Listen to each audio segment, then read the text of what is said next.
So tell me what you see working. What I see working is that when they look at institutions, again, that other sector, when they look at institutions, it's sort of like what America is now distrusting a lot of things.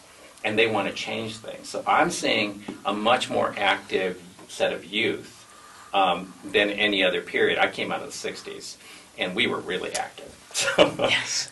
So it was sort of a flow Draft period, right? And again, history is sort of in these ebbs and flows. But where the flow comes from is, again, this reaction to whatever the steady state is that ebbed at some point. And that's what I'm saying is I think the Obama revolution had a lot, it kind of indicated some of that. It was a lot of young people self-organizing to do things the way they wanted to do it. And that self-organizing piece of young people is what I find the most fascinating, even though the stat may be, like you said.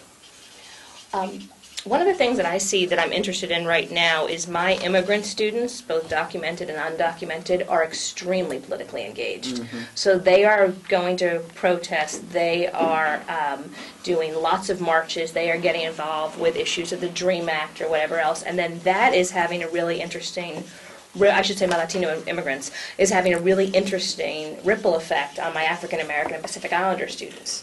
And because they're sort of talking about that and it's becoming cool to be involved and be engaged in a way that it might not have been before. And they use social media in such powerful ways in terms of, mostly I see Twitter and Facebook, in terms of Twitter for getting their news and then Facebook for sharing their news.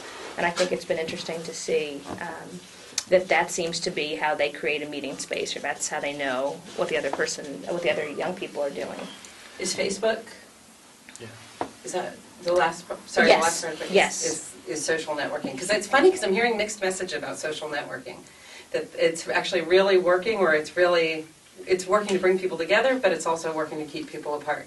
Yep. And it does both. And I probably have a particularized view, as the vast majority of my kids are in like the Silicon Valley area, right? So it's definitely going to be a different slant. Yeah. Yes. I think if you take my population, which is the young people who've left high school, they're 95% of them, they're like your guys. Mm-hmm. A lot of them have been court involved. They've been marginalized by society. Mm-hmm. They do not trust institutions. Mm-hmm. Start there. But so there's no invitation to them to get involved from anywhere, which is why they value it so much when they walk into what we offer and suddenly there's an invitation to get involved, because it's radically different from what they're experiencing in the society at large. Now there's increasingly an effort in the national service movement to reach out to young people who are called disconnected. Mm-hmm. But I don't think it's not